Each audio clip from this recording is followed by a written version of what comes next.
حضرت بہلول دانا رحمۃ اللہ علیہ نے کیا خوبصورت انداز ہے، رب کریم کے بندوں کی باتیں اللہ کے لشکروں میں سے لشکر، کیا سوچ تھی، کیا نظریہ تھا، کیوں یہ لوگ اتنے مضبوط تھے، فکری طور پر مضبوط تھے، فکری طور پر۔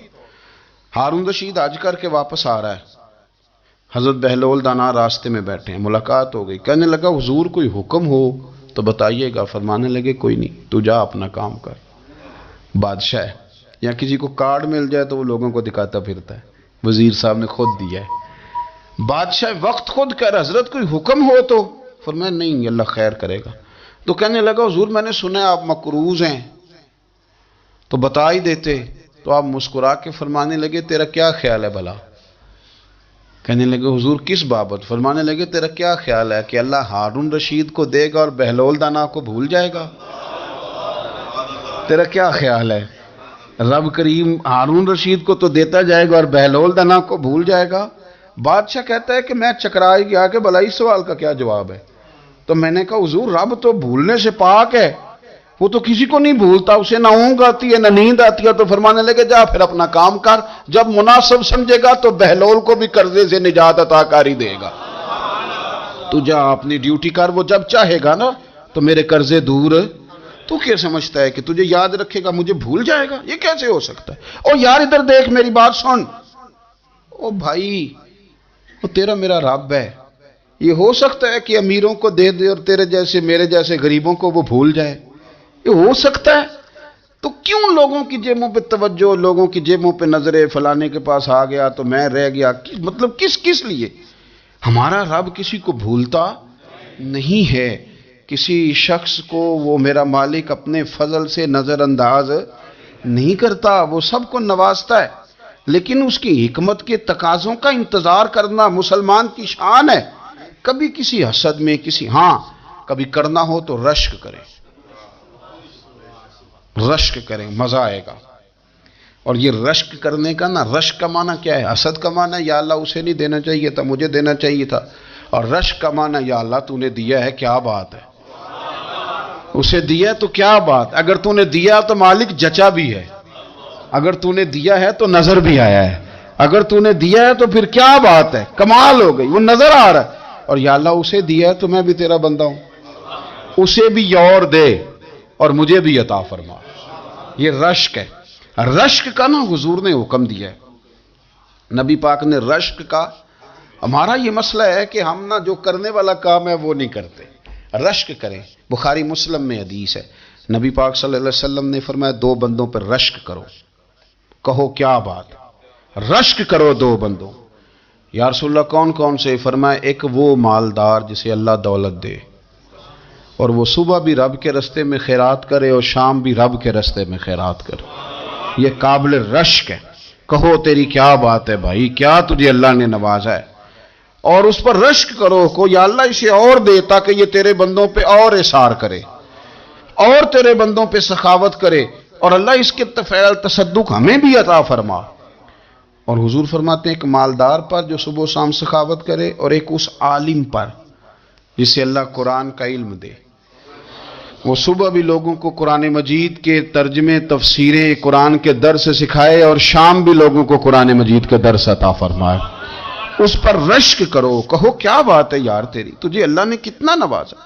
قابل رشک لوگوں پر رشک کرو، ان کی تعریف کرو، ان کے لیے اچھے کلمات ادا کرو۔ معاشرے میں حسد پرموٹ ہوا ہے، اگر کبھی رشک پرموٹ ہوتا نا تو عزتیں بڑھ جاتی، محبتیں بڑھ جاتی، خلوص میں اضافہ ہوتا، لوگ ایک دوسرے کے قریب آتے۔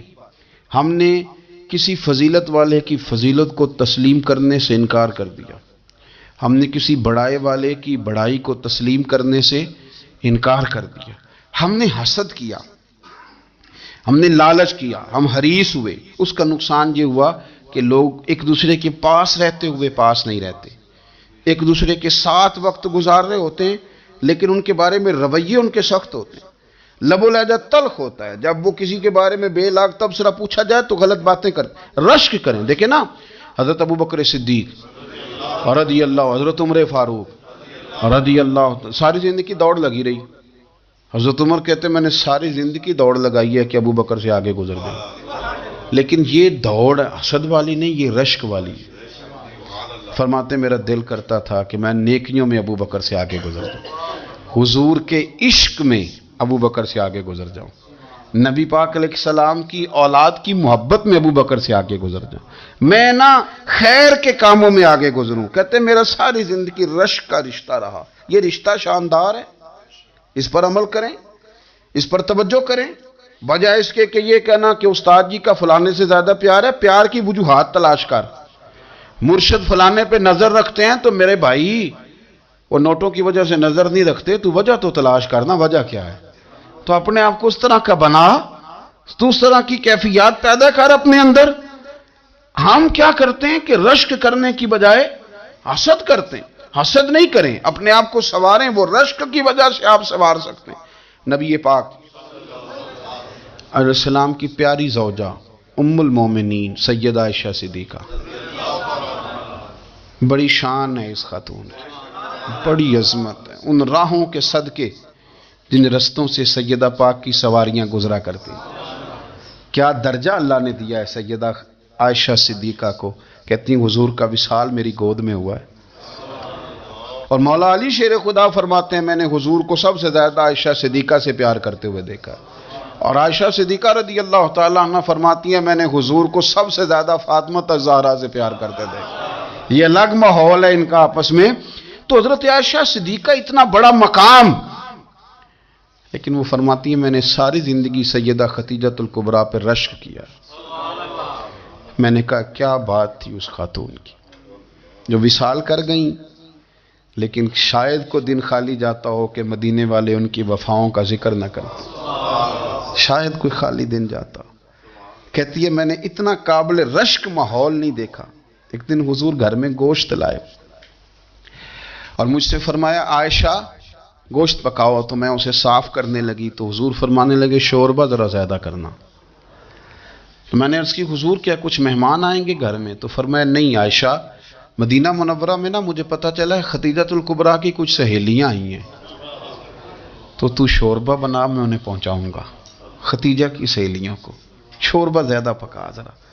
تو حضرت عائشہ صدیقہ کہتی ہے میں نے بڑے نرم لب و لہجے میں بڑی بنا سوار کے مسجع مکفہ چن کے جملے بات کی. میں نے عرض کی حضور سنا ہے وہ آپ سے 15 سال عمر میں بڑی تھی، نکاح بھی پہلے ہو چکا تھا، اور بتاتے ہیں لوگ کہ بظاہر کوئی حسن و جمال بھی اس ماحول کا نہیں تھا. حضور اللہ نے آپ کو جوان اور خوبصورت بیویاں دی ہیں، پر میں جب بھی سنتی ہوں جناب خدیجہ کا ذکر ہی سنتی ہوں. میں نے رشک کے انداز میں کہا. کہتی میں بات کہہ کے خاموش ہو گئی، اور جب میں نے نظر اٹھا کے دیکھا تو حضور کی آنکھوں میں آنسو. نبی پاک صلی اللہ علیہ وسلم کا یہ انداز دیکھا تو میں نے کہا حضور میں رب رسول کی بارگاہ میں توبہ کرتے ہیں، اب تو رو دیے. تو حضور فرمانے لگے عائشہ یہاں جو بھی آیا ہے نا وہ سکھوں اور آسانیوں کے دنوں میں آیا ہے، اور خدیجہ میری ان دنوں کی ساتھی تھی جو میرے تکلیف کے دن تھے، میری آزمائشوں کی، میری پریشانیوں کی میری ساتھی تھی. جب لوگ مجھے تکلیف دیتے تھے میں گھر جاتا تھا تو مجھے کہتی تھی حضور آپ تو صلہ رحمی کرتے ہیں، غریبوں کا بوجھ اٹھاتے ہیں، آپ تو لوگوں کے ساتھ محبت سے پیش آتے ہیں، حضور آپ پریشان نہ ہو، آپ کا رب آپ کو ہمیشہ عزتیں ہی عطا فرمائے گا. فرمایا وہ میری تکلیفوں کی اسے کیسے. میرے بھائی رشک کیا لوگوں نے ایک دوسرے پر، حسد نہیں کیا.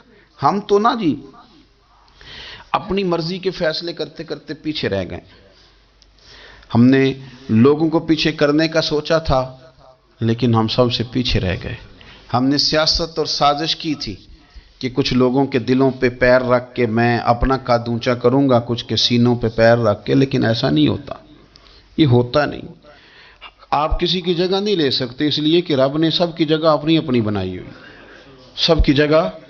ہاں ایسا ضرور ہوتا ہے کہ کئی دفعہ نا ہم اپنے مقام کو گرا لیتے ہیں. وہ کسی نے کہا تھا کہ ایسا نہیں کہ تیری جگہ کوئی اور آ گیا، لیکن تیرا مقام بھی اب تیرا نہیں رہا. ہوتا یہ ہے کہ ہم نہ گرا لیتے ہیں اپنے آپ کو. اگر ہم رشک کا ماحول پیدا کریں، رشک کا، اور ہم کہیں کہ کیا بات ہے میں بھی سفر کروں گا، اس جانب جاؤں گا، بجائے یہ کہنا کہ فلاں آدمی بڑا آگے نکل گیا ہے، یہ کر کے نکل گیا ہے، وہ کر کے نکل گیا ہے، یہ کہنا کہ یار میں بھی رب کریم کی اس مدد کو تلاش کرتا ہوں جس کی برکت سے اللہ نے اس پر فضل فرمایا۔ امام غزالی فرماتے ہیں 3 لوگوں میں حسد زیادہ ہوتا ہے، بغض زیادہ پیدا کر لیتے ہیں۔ اب چونکہ مضمون ہے تو ساری بات کھول کے ہی کرنی پڑے گی نا۔ فرماتے ہیں 3 لوگوں میں حسد، بڑے عہدے والوں میں حسد زیادہ ہوتا ہے۔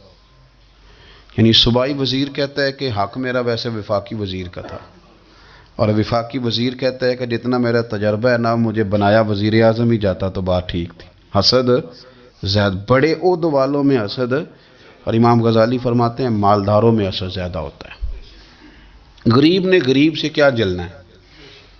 جلنے کو شے ہی کوئی نہیں، کس سے جلیں گے؟ تو غریب تو بیچارہ 4 روٹیاں ہوتی ہیں تو کہتا ہے چلو ٹھیک ہے، آ جاؤ، دونوں مل کے بیٹھ جاتے ہیں۔ غریبوں کے دوست بھی غریب۔ امیر حسد کرتے ہیں، وہ سودے پہ سودا کرتے ہیں، وہ ایک دوسرے کی کمزوریاں بیان کرتے ہیں۔ میں نے گاہکوں کو نفع لیتے دیکھا ہے، فلانے سے مال لیتے تھے جی، اس نے بڑا تنگ کیا، تو کہتا ہے اسی طرح کا تو مجھ سے خریدا کر۔ لوگ استعمال کر جاتے ہیں، وجہ بیچ میں کیا ہوتی ہے؟ حسد، عداوت، خرابی ہوتی۔ اور تیسری بات امام غزالی نے شاید میرے لیے کہی ہے، امام غزالی فرماتے ہیں علماء میں حسد بڑا ہوتا ہے، عہدیداروں میں، مالداروں میں، اور علم والے لوگوں میں۔ وہ بھی اللہ کی تقسیم پر راضی نہیں ہوتے، چونکہ وہ سمجھتے ہیں مجھے یہ لفظ آتے ہیں، میری قابلیت زیادہ ہے، میں زیادہ پڑھا لکھا ہوں، تو یہ منصب بھی میرا تھا، یہ کام بھی میرا تھا، یہ بھی میرے پاس ہونی چاہیے۔ ایسا نہیں ہوتا، یہ تو رب کریم کی عطا ہے۔ میں کئی دفعہ کہہ چکا ہوں کہ کام لینے پہ آئے تو میرے جیسے بیکار آدمی سے کام لے لے، یہ اس کی عطا ہے۔ اب ہمیں کرنا کیا ہے؟ ہمیں اس کی تقسیم پر راضی رہنا ہے، اس کی تقسیم پر قربان جائیں۔ رسول پاک علیہ السلام سے صحابی نے پوچھا حضور عزت کیا ہے؟ فرمایا جو رب نے تجھے دیا اس پہ راضی ہو جا، اللہ عزت عطا کر دے گا۔ قناعت کر، جو اللہ نے تجھے دیا اس پر قناعت کر، اللہ تجھے عزت دے دے گا۔ حضور ذلت کیا ہے؟ فرمایا لوگوں سے لالچ نہ رکھنا، تو ذلیل ہو جائے گا، لالچ نہ کر۔ تیزی کے ساتھ پرموٹ ہوتی ہیں چیزیں، ہمیں سازش کرنی آتی ہے، ہمارا خیال ہوتا ہے کہ میں نے دوسروں کے پیسوں پہ کاروبار کرنا ہے، ہمارا خیال ہوتا ہے کہ پالٹی ڈال کے روٹی کھانی ہے، ہمارا خیال ہوتا ہے کہ کسی بندے کو کس طرح استعمال کرنا ہے۔ یاد رکھ لینا، کبھی بات نہ بھولنا، جو لوگوں کو استعمال کرنا چاہتا ہے وہ ساری زندگی استعمال ہوتا رہتا ہے۔ جو کسی شخص کو کسی مقام پر رسوا کرنا چاہتا ہے اپنی عزت بچا نہیں پاتا۔ جو آدمی لوگوں کو حقیر جانتا ہے اللہ اسے کبھی عزتیں عطا نہیں کرتا، وہ گڑھوں کے اندر گرتا چلا جاتا ہے۔ یاد رکھیں، جو عزتیں دینی شروع کر دے رب اسے باعزت بنا دیتا ہے۔ جو پیار کرنا شروع کر دے معاشرے میں لوگ اس سے پیار کرنے لگ جاتے۔ جو کسی، دیکھیں اگر ہم وہاں سے مانگے جہاں سے سب کو ملتا ہے تو پھر بندوں پر اتنی نظر رکھنے کی ضرورت باقی رہتی نہیں ہے۔ ادھر دیکھیں، رشک کریں گے تو لالچ سے بھی بچیں گے، حسد سے بھی بچیں گے۔ بخاری مسلم میں حدیث ہے، حضرت ابو ہریرہ رضی اللہ تعالیٰ عنہ کہتے ہیں حضور کی بارگاہ میں حاضر تھے تو کچھ غریب لوگ حاضر ہوئے، غربا۔ انہوں نے عرض کی یا رسول اللہ صلی اللہ علیہ وسلم ایک گزارش کرنے آئے۔ حضور نے فرمایا کہو۔ کہ یا رسول اللہ امیر تو ہم سے آگے نکل گئے۔ حضور نے فرمایا کس بات میں؟ عرض کی حضور نمازوں میں نہیں ہم گزرنے دیتے، اتنے نفل وہ پڑھتے ہیں اتنے ہم بھی پڑھ لیں گے۔ صحیح بتانا صحیح، آج کل یہ نمازوں کا مقابلہ بھی ہے کہ نفل میں نے زیادہ پڑھنے، عبادت میں نے۔ ہمارے صاحب رحمۃ اللہ علیہ فرمایا کرتے تھے آستانوں پہ گدی نشینوں کا تو رولا ہوتا ہے، اللہ اللہ کرنے کا رولا نہیں ہوتا۔ یہ تو شور ہوتا ہے کہ سجادہ میں ہوں سجادہ، اور سب نے کوئی نہ کوئی کہانی سنائی ہوتی، کہتے نہیں ابا جی مجھے کہہ گئے تھے کان میں، دوسرا کہتا نہیں مجھے لکھ کے دے گئے تھے، تیسرا کہتا تمہیں تو پتہ ہی نہیں، تم تھے ہی نہیں، عمرے پہ تو میرے ساتھ گئے تھے۔ جو میرے ساتھ ان کا معاہدہ ہوا وہ خانہ کعبہ میں ہوا ہے، لہذا میرا پہلا نمبر ہے۔ سب کے پاس کوئی نہ کوئی معاملہ ہوتا ہے، یہ سارے کام کوئی ضروری نہیں۔ ضروری کیا ہے کہ وہ جو کہتے تھے کرو، جس نے سب سے زیادہ کر کے دکھایا وہ زیادہ جانشین ہے، وہ زیادہ جانشین ہے جس نے زیادہ کر کے دکھایا۔ معاملہ تو یہ ہے کہ اس رستے پہ کس کس نے چلنا ہے۔ لوگ تو سجادہ نشینی سے بھاگا کرتے تھے، بھاگتے تھے۔ حضرت ابو بکر صدیق رضی اللہ تعالیٰ عنہ کا وصال ظاہری ہوا تو حضرت عمر خلیفہ بنے، تیسرا دن تک خلیفہ بنے ہوئے، 2-3 چھوٹی چھوٹی بچیاں آ گئیں، چاچا جان آپ خلیفہ بنے؟ فرمایا ہاں۔ چلو پھر عصر کے بعد ابو بکر ہمارے گھر جاتے تھے۔ فرمایا پتر تمہارے گھر کیا ہے؟ کہنے لگی ہم یتیم ہیں، ہمارا بھائی کوئی نہیں۔ ابو بکر روز عصر کے بعد آتے تھے، ہماری بکریوں کا دودھ دھو کے ہمیں دے جاتے تھے، کچھ بیچ کے گزارا کر لیتی تھیں، کچھ پی لیتی تھیں۔ چچا 3 دن ہو گئے، میری اماں بھی روتی ہے، بہنیں بھی روتی ہیں، آپ چلیں گے؟ تو جناب سیدنا عمر فاروق کہتے ہیں میں نے دستار سر پہ رکھی اور پٹکا میں نے اپنے کندھے پہ رکھا، بیٹیاں آگے آگے، میں پیچھے پیچھے، روتے جا رہے ہیں۔ ایک صحابی نے پوچھا عمر کیوں رو رہے ہو؟ کہنے لگے یار یہ ابو بکر کتنا مشکل رستہ دے کے گیا، کتنا مشکل رستہ ہے اس کے طریقے پہ چلنا۔ یہ لوگ تو سجادہ نشینی اتنا کٹھن کام تھا، لوگ بھاگا کرتے تھے۔ شوق آ گیا اب رسول کریم علیہ السلام کے حضور ناز حاضر ہو کے عرض کی حضور امیر آگے گزر گئے، نمازوں میں نہیں ہم گزرنے دیتے، ہم ان سے زیادہ پڑھیں گے، نفلوں میں نہیں گزرنے دیتے، زیادہ پڑھیں گے۔ یا رسول اللہ صلی اللہ تعالی علیہ وسلم ہم انہیں نہ تلاوت قرآن پاک میں نہیں آگے گزرنے دیں گے، وہ ہم زیادہ پڑھیں گے، لیکن حضور وہ مالدار ہیں، غلام آزاد کرتے ہیں، صدقات کرتے ہیں، خیرات، اس کا ہم کیا کریں؟ حضرت سیدنا ابو ہریرہ فرماتے ہیں کہ جواب تو حضور نے بعد میں دینا تھا، پر جب ان کا سوال ختم ہوا تو میں نے حضور کا چہرہ نور دیکھا تو رسول پاک کا چہرہ خوشی سے کھلتا ہوا مجھے نظر آیا۔ گویا یہ جو رشک ہے نا کہ نیکی میں آگے گزرنا، یہ حضور کو اتنا پسند آیا کہ ان کے سوال سے حضور بڑے راضی ہوئے۔ کریم فرمانے لگے، حضور فرمانے لگے میں تمہیں ایک وظیفہ بتاتا ہوں، تم وہ پڑھو، امیر جتنی بھی نیکیاں کریں گے نا اللہ تمہیں ان کے برابر ثواب دے دے گا، لے لو نسخہ، یہ کرو کام۔ یا رسول اللہ بتائیں؟ فرمایا رات کو نہ 33 بار سبحان اللہ پڑھا کرو، 33 بار الحمدللہ پڑھا کرو، 34 بار اللہ اکبر پڑھا کرو۔ اب جتنی بھی نیکیاں امیر کریں گے نا تمہارے وظیفے کی برکت سے اللہ تمہیں ان کے برابر ثواب عطا کر دے۔ اب جناب ابو ہریرہ کہتے میں نے ان کے چہرے دیکھے تو مجھے یوں محسوس ہوا کہ جس طرح کسی بندے کی کھوئی ہوئی رقم مل جائے تو وہ راضی نہیں ہوتا، کھوئی ہوئی رقم مل جائے تو بڑا جیسے کوئی اس کے ہاتھ، چلیں اپنا ترجمہ کر لیتے ہیں، کمیٹی نکلنے پہ نہیں بندہ بڑا راضی ہوتا کہ 11 مہینے سے دے رہا تھا، 10 مہینے سے چلو نکل ہی آئی ہے، شکر ہے اللہ کا، بڑا خوش ہوتا ہے بندہ، بڑا راضی ہوتا ہے۔ اس طرح ان لوگوں کے چہرے کھل اٹھے، کیا بات ہے حضور، بس اب نہیں ہم گزرنے دیتے۔ گھر چلے گئے، وظیفے پڑھنے لگے۔ کچھ دنوں کے بعد ان میں سے کچھ لوگ واپس آئے۔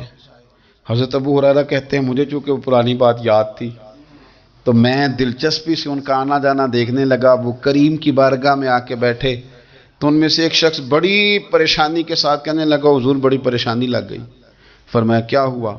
عرض کی یا رسول اللہ صلی اللہ علیہ وسلم وہ جو آپ نے وظیفہ بتایا تھا نا، میرے کچھ پڑوسی امیر ہیں وہ تو انہوں نے بھی سن لیا ہے حضور، رات میں نے سنا ہے وہ مالدار بندہ ہے، صدقے خیرات بھی بڑے کرتا ہے، غلام بھی بڑے آزاد کرتا ہے، پر وہ بھی سوتے وقت 33 بار سبحان اللہ پڑھ رہا تھا، وہ تو اس نے بھی سن لیا حضور، وہ بات یہاں سے نکلی ہے، جانے کہاں کہاں پہنچ گیا، تو وہ بھی پڑھ رہا تھا حضور اب کیا بنے گا؟ تو کہتے ہیں اس کے سوال پر بھی میرے حضور بڑے ہی مسکرائے، باقاعدہ دہک ہو گیا حضور کے، دہک ہو گیا، سرکار کھول کے نہیں مسکراتے، لیکن آج حضور اتنا مسکرائے کہ میں نے حضور کے مقدس دانتوں کی زیارت کر لی، دہک ہو گیا باقاعدہ حضور کا۔ حضور فرمانے لگے انہوں نے بھی سن لیا حضور، اور سن کے پڑھنا بھی شروع کر۔ اب بات کو سمجھیں کہ کسی امیر نے یہ نہیں کہا کہ یہ تو غریب کے لیے وظیفہ تھا، میں کہتا ہوں اللہ اللہ کا مزاج ہی نہیں، مزاج یہ کہ سیاست کیسے کرنی ہے، چکر کیسے چلانا ہے، کوئی کہانی کیسے سنانی ہے، ادھر ان کو ملا، حالانکہ بات تو غریبوں سے ہو رہی تھی، حضور وہ تو انہوں نے بھی پڑھنا شروع کر دیا۔ اب ہم کیا کریں؟ تو رسول کریم نے فرمایا وہ بھی پڑھ رہے ہیں، حضور پڑھ رہے ہیں، تو فرمایا ذالک فضل اللہ یؤتیہ من یشاء، بھائی پھر یہ تو اللہ کا فضل ہے نا، وہ جسے چاہے عطا کرے۔ اب یہ حضور نے کہہ دیا تو حضرت ابو ہریرہ کہتے ہیں میں نے پلٹ کر ان لوگوں کے چہرے دیکھے، قربان جائیں، میں نے پھر ان کے چہروں پر اطمینان دیکھا، میں نے سکون دیکھا، اس لیے کہ وہ سمجھ گئے جب رب فضل کرے تو پھر فضل کے معاملے میں اللہ کے بندے بحث نہیں کیے کرتے، وہ مطمئن ہو کے گئے، کہنے لگے حضور پھر ٹھیک ہے، اگر مالک اس طرح تقسیم کر رہا ہے تو پھر ہم راضی ہیں اپنے رب کریم کی رضا پہ۔ اپنی زندگی جب آپ، میں آپ بڑی محبت سے قرب و جوار سے تشریف لاتے ہیں. میں قرآن و سنت کے بہت سارے عنوانات دیکھ کے آپ کی خدمت میں ایک بات عرض کروں، اپنی ساری توجہ اپنے رب رسول کی جانب مائل کریں. جتنا آپ دائیں بائیں دیکھیں گے نا، اتنا گاڑی کے ٹکرانے کا خطرہ بڑھ جائے گا. وسوسے زیادہ آئیں گے، الجھ جائیں گے. اتنا زیادہ دائیں بائیں نہ دیکھیں، یہ کیا کر رہا ہے، فلانا کیا کر رہا ہے، فلانے کا یہ معاملہ کس طرح کا تھا. نہ نہ نہ، آپ توجہ اللہ کی جانب رکھیں. دیکھیں میرا اور میرے رب کا معاملہ ٹھیک چل رہا ہے، اللہ رسول کے ساتھ میرے معاملات ٹھیک ہیں. یہاں تو آپ کسی کی اصلاح کریں گے، دعوت دیں گے یا دعا کریں گے. تنقید کی تو ویسے دین میں اجازت نہیں ہے.